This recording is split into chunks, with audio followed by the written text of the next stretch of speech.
Too much email. Too much going on in social networking sites. There are not enough people taking a simple flyer around door to door to your neighbors who are not getting the same emails you're getting, or not watching Fox News, not listening to conservative radio. There are a lot of people out there who are not getting the message. But what if their neighbor comes up to them in a friendly way, not too argumentative, and just says, you know what? I'm really concerned about what Congress is doing right now on health care. I'm really worried they're taking the country in the entirely wrong direction. Would you please read this flyer and go to patientsfirst.com, join patientsfirst.com. Would you please go to this and read more about it, and if you like it, would you sign this petition that they have online? Because we'd really like to get tens of millions of people in this country signing that petition, because then Congress will really listen to us. If you said that to your neighbor, there's a strong chance that your neighbor will actually take you up on that. Or the next time somebody calls from the Gallup organization to find out, do people love national health care? How do you feel about national health care? And they say, well, what do you think about the plans of Congress? They'll have that in the back of their mind is, oh yeah, my neighbor came over and said there's bad stuff. They'll say, and they'll tell the pollster, oh, I'm really not sure. I think they're probably going the wrong way on that. So what's really interesting is that you can exploit these other technologies. How many of you know Ron Paul? Yeah, I thought so. The Ron Paul revolution. How many of you know Ernie Hancock? You know Ernie? Ernie did an amazing thing. Ernie used that revolution logo in his campaign in 2006, but then when Ron Paul came up and was running for president, he thought, I got it, I'm going to use this thing.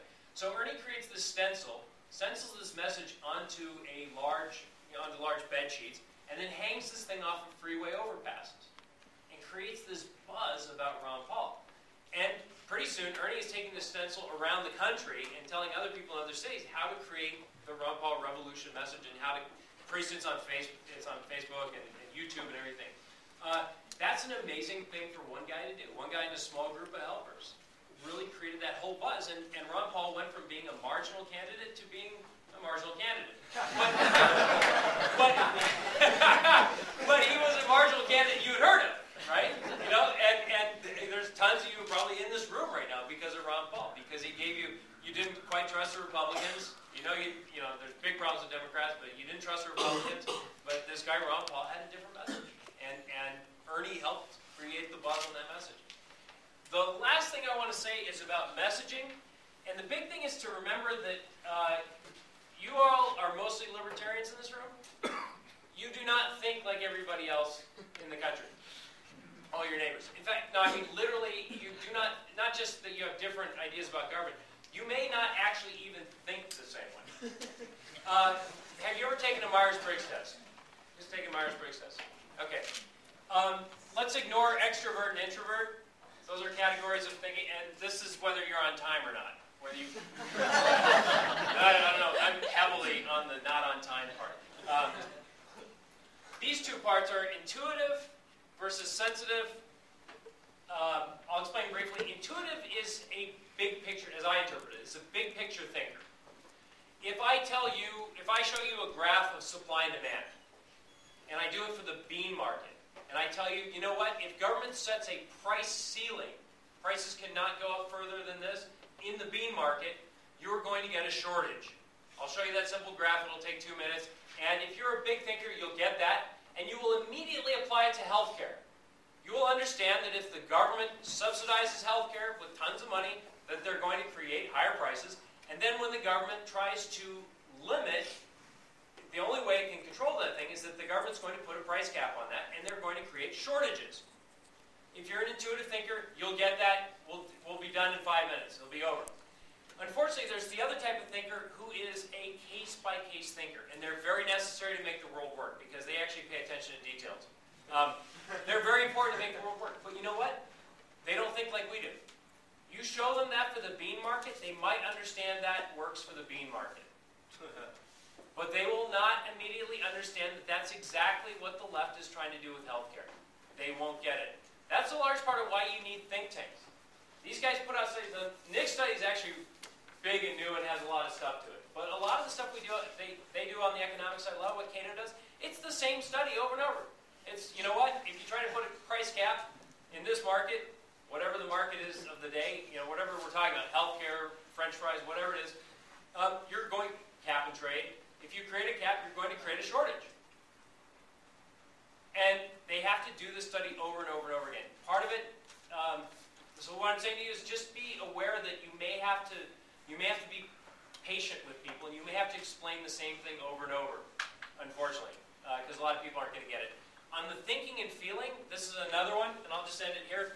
Libertarians, you guys are overwhelmingly NT. They've done surveys of it, and usually libertarians are like 90+% NT. There's a lot of SFs and other combinations out here. One is thinking and feeling. On the feeling side, there's a lot of people who, I have a common law example. I've got 1 minute left. I don't know if I can do it. There's that famous case where the guy with the pencil-thin mustache sells dance lessons to the old lady. She's already 85, but she has 20 years of dance lessons. There's really no statistical way she's actually going to be able to do the dance lessons, but she buys it anyway. It's a valid contract, or it should be, according to what a lot of us think. The thinker says, you know what, common law, property rights, contract, it's very important that we uphold contract, even if the old lady is probably getting screwed in this case. The feeler looks at that case and goes, we got to do something to fix that situation for the old lady. It's just not fair. Common law, property, blah, blah, blah. I don't care. We got to make this case right for that old lady. That's a big division between you and the rest of the world. You guys are mostly thinkers. The rest of the world are feelers. The big thing you have to do with feelers is show them real victims of government abuse, like what Nick is doing. That's why Nick had Daryl's story up there, and who's the other guy with the building? That was Mike Goodman. Those are real people who are really getting screwed by government. And that is the way to reach feelers. You have to make sure you use real examples. Don't just talk about economics and rights and things like that. Show how real people are affected by big government. Thank you.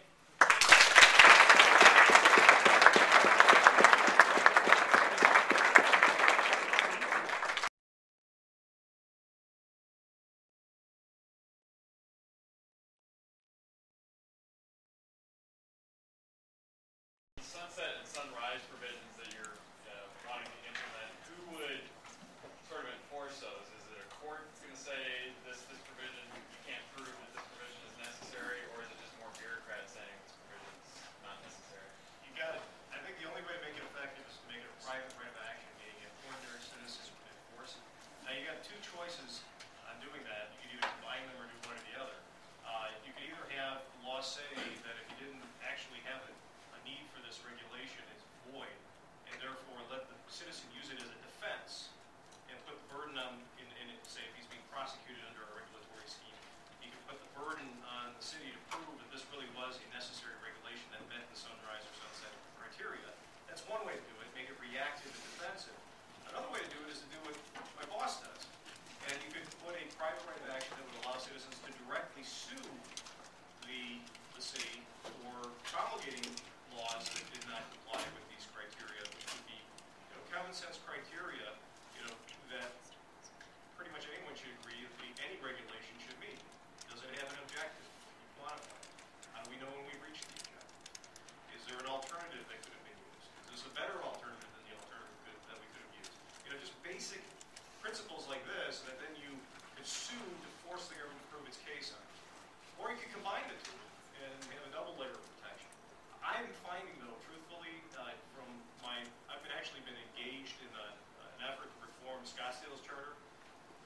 Public officials go bonkers the moment you talk about a private right of action or litigation.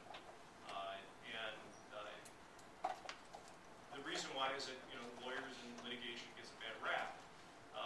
And they don't see it as a tool. They don't see our side, the conservative side, doesn't see itself using that as a tool in the same way